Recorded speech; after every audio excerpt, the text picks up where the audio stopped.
ജീവിതത്തിൽ ഒരിക്കൽ പോലും നമ്മൾ നമ്മുടെ കുടുംബക്കാരുടെ ഈ ആദർശം പറഞ്ഞിട്ടുണ്ടോ എന്നാലോചിക്കേണ്ടതുണ്ട്.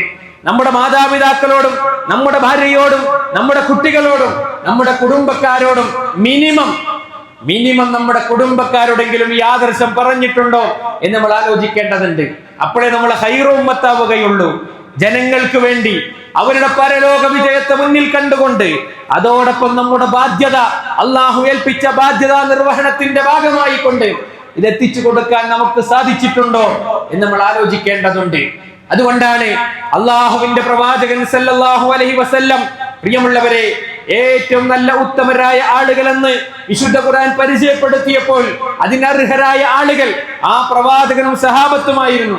അതിന്റെ ഭാഗമാണ് ഇന്നും ഞാനും നിങ്ങളും ഈ മുസ്ലിമായി ഇവിടെ നിലനിൽക്കുന്നത്. ഒരു സംശയവും വേണ്ട.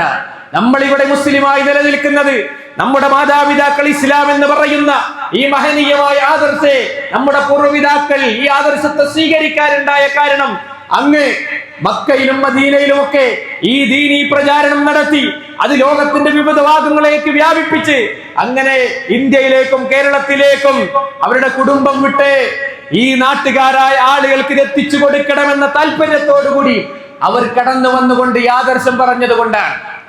അതുകൊണ്ടാണ് നമ്മൾ ഇന്ന് മുസ്ലിമായി നിലനിൽക്കുന്നത്. കണ്ടോ അതിന്റെ പുണ്യം എത്രയാണ് പ്രിയമുള്ളവരെ. പ്രവാചകൻ സല്ലല്ലാഹു അലൈഹി വസല്ലം പഠിപ്പിച്ചു, ആരെങ്കിലും ഒരു നന്മ മറ്റുള്ളവർക്ക് അറിയിച്ചു കൊടുത്താൽ അതിന്റെ പുണ്യം അവർക്കൊരു കുറവും വരുത്താതെ ഈ അറിയിച്ചു കൊടുത്ത വ്യക്തിക്കും ലഭിക്കപ്പെടുമെന്ന് നബി കരീം സല്ലല്ലാഹു അലൈഹി വസല്ലം പഠിപ്പിക്കുകയാണ്.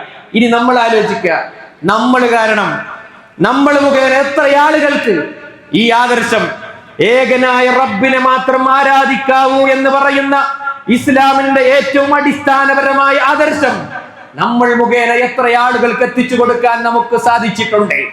നമുക്കൊക്കെ ഈ മതത്തിന്റെ വാഹകരാണ് എന്ന് പറയാൻ, അങ്ങനെ പറഞ്ഞുകൊണ്ട് നിലനിൽക്കാൻ അർഹതയുണ്ടോ എന്ന് ഞാനും നിങ്ങളും ഗൗരവമായി ചിന്തിക്കേണ്ടതുണ്ട്.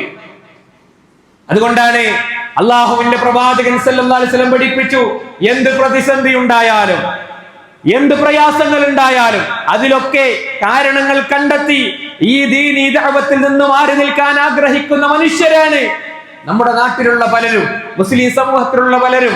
അവിടെ പ്രശ്നമാണ്, ഇവിടെ പ്രശ്നമാണ്, അവിടെ പറയാൻ പറ്റൂല, ഇവിടെ പറയാൻ പറ്റൂല. സുഹൃത്തുക്കളെ, ഇതിനേക്കാൾ മോശമായ സാമൂഹ്യ ചുറ്റുപാടിലാണ് ഇസ്ലാം അതിന്റെ വേരുകൾ നിലത്തേക്ക് ആഴത്തിലേക്ക് ഇറങ്ങി അതിന്റെ മരവും അതിന്റെ ശാഖകളും അതിന്റെ ചില്ലകളും പടർന്നു പന്തലിച്ചിട്ടുള്ളത് എന്ന് നമ്മൾ തിരിച്ചറിയണം. അനുകൂലമായ ഒരു സാഹചര്യം ഒരിക്കലും ഇസ്ലാം